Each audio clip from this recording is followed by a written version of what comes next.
4 दोष हैं, उन दोषों को आप अपने जीवन से निकाल दीजिए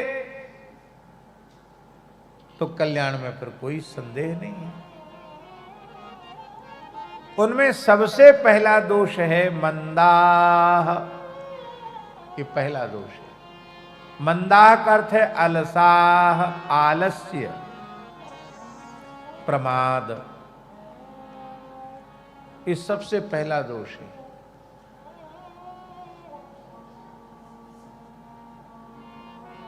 पहला दोष है आलस्य। किस चीज में आलस्य? रुपया कमाने में आलस्य नहीं, व्यापार में आलस्य नहीं, खेती में आलस्य नहीं, नौकरी में आलस्य नहीं। आप नौकरी जाने में, ड्यूटी पे जाने में आलस्य करोगे, ज्यादा करोगे नौकरी से निकाल दिए जाओगे। व्यापार में आलस्य करोगे तो आपको नीचा देखना पड़ेगा।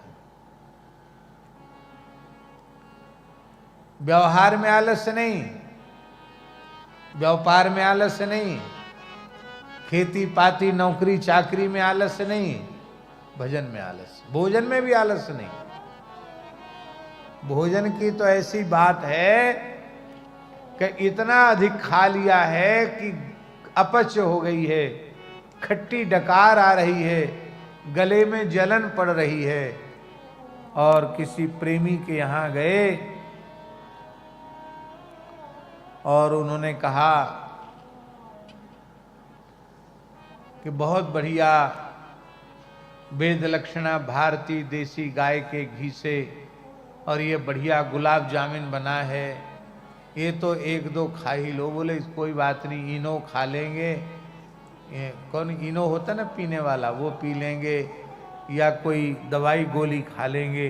भले ही गले में जलन हो रही तो होने दो, कोई बात नहीं, 1-2 गुलाब जामुन तो खा ही लेते। भोजन में आलस्य बिल्कुल नहीं है, केवल भजन साधन में आलस्य है। 2 काम में आलस्य मत करो। सुनो, ध्यान से सुनो। साधन भजन में आलस्य मत करो।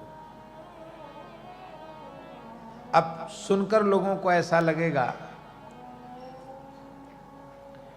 किसी विशेष परिस्थिति में पढ़कर भी वैष्णव यदि 3 दिन तक तिलक धारण न करे, 3 दिन तक गुरु मंत्र का जप न करे, तो उसका गुरु और गोविंद से संबंध विच्छेद हो जाता है।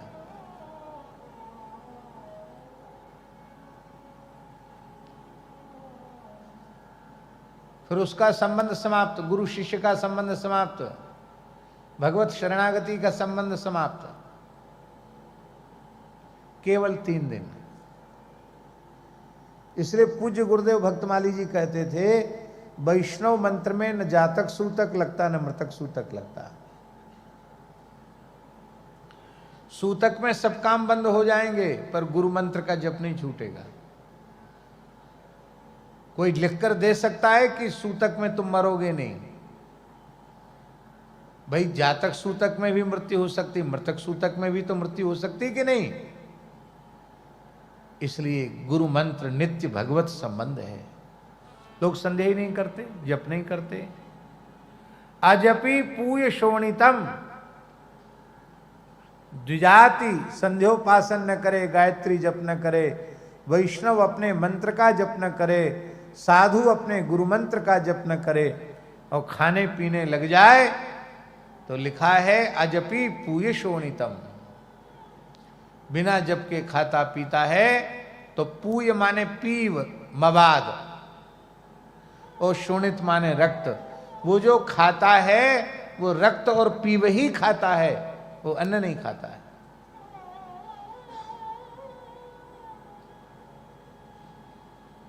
भोजन भले ही छूट जाए, विश्राम भले ही छूट जाए, पर अपना नियम न छूटे।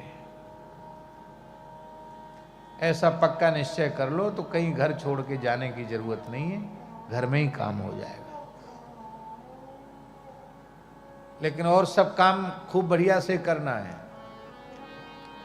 हम लोगों को जो नियम बताते हैं 21 माला का, घड़ी देखकर आधा घंटे में पूरा नियम हो जाता है। 10 माला मूल मंत्र का जप, 4 माला गोरक्षा के लिए जप, 5 माला जानकी जी के मंत्र का जप, 1 माला शरणागति मंत्र, 1 माला चरम मंत्र।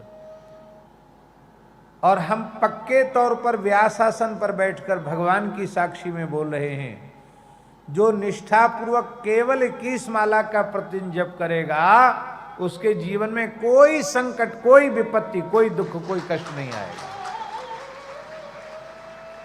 उतना भी ईमानदारी से नहीं करते।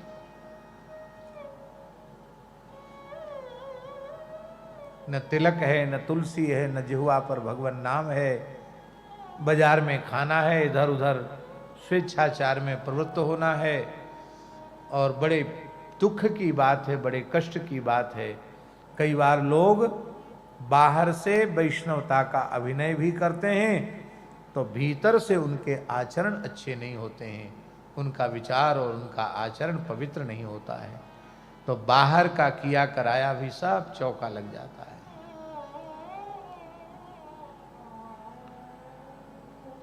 बाहर आपकी दुकान पर साइन बोर्ड लगा हो कि यहाँ भारतीय वेद लक्षणा देसी गाय का जड़खोर वाला बिलौना घी मिलता है, ऐसा लिखा हो साइन बोर्ड पर, और भीतर दुकान में डालडा हो, घासलेट हो, मिलावटी कृत्रिम घी हो,